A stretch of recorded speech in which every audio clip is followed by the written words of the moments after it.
আল্লাহু আকবার, আল্লাহু আকবার। আল্লাহর নবী বলছেন তাম দুনিয়ার মুসলমান কাজ জাসাদেন ওয়াহিদ, একটা শরীরের মতো।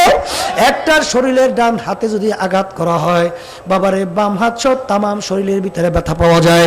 তাম দুনিয়ায় যে কোনো মুসলমানদের উপরে যদি অত্যাচার নির্যাতন চালানো হয়, আর মুসলমান যদি এতে ব্যথায় ব্যথিত না হয়, তুমি মুসলমান হইতে পারো না। জোরে বলেন কথা ঠিক না রে ঠিক? এই জন্য বাজান, আমাদের পাশের রাষ্ট্র বর্বর রাষ্ট্র, পশুর রাষ্ট্র বার্মা, জোরে বলেন মিয়ানমার দেশ। আহারে আমাদের মুসলমান আমার ভাই বোনেরা, হাজার বছরের ইতিহাস তারা ওখানে বসবাস করে আসতেছে। আজকে তাদেরকে মারিয়া আবার ছুরি দিয়া কাইটা, কলিজা কাইটা চিবাইয়া চিবাইয়া খাই মুসলমান দেখে সহ্য করবে, এরা কখনোই হতে পারে না।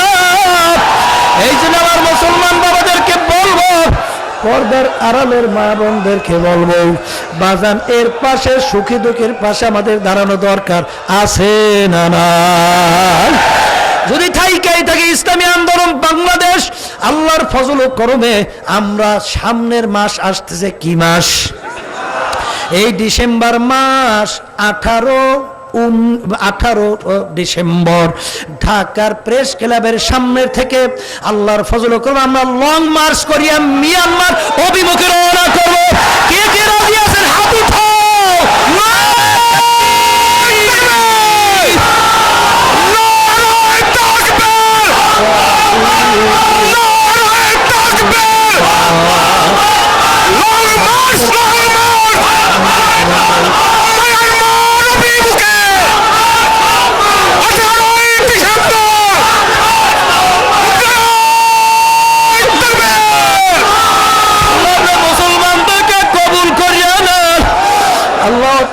নির্যাতন থেকে মুসলমান বাবাদেরকে বাঁচাও।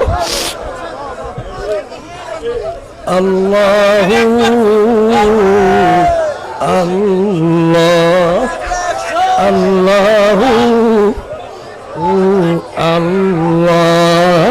এই সামনে ডিসেম্বরের 5 তারিখ আল্লাহর ফজল করমে ধাপে ধাপে আমরা জেলা ভিত্তিক প্রোগ্রাম করছি।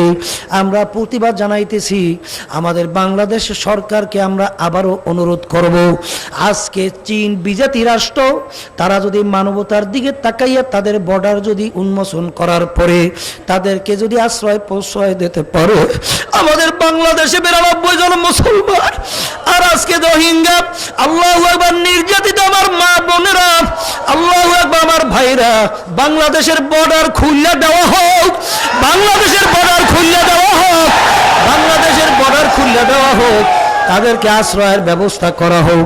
বাজান মরার সঙ্গে মানুষ মারে, এখানে কোনো আইন টাইন নাই বাজান।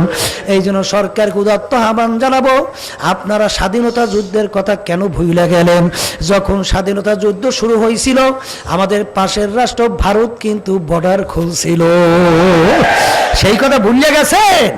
আর আজকে মুসলমানরা আজকে এখানে জায়গা লইবে, আমরা বলছিলাম সরকারের সহযোগিতা প্রয়োজন হলে আমরা ইসলামী আন্দোলন বাংলাদেশ তাদের পাশে থাকব। বাংলাদেশ সমস্ত মুসলমান, সমস্ত মানবতাবাদী তাদের পাশে থাকবে।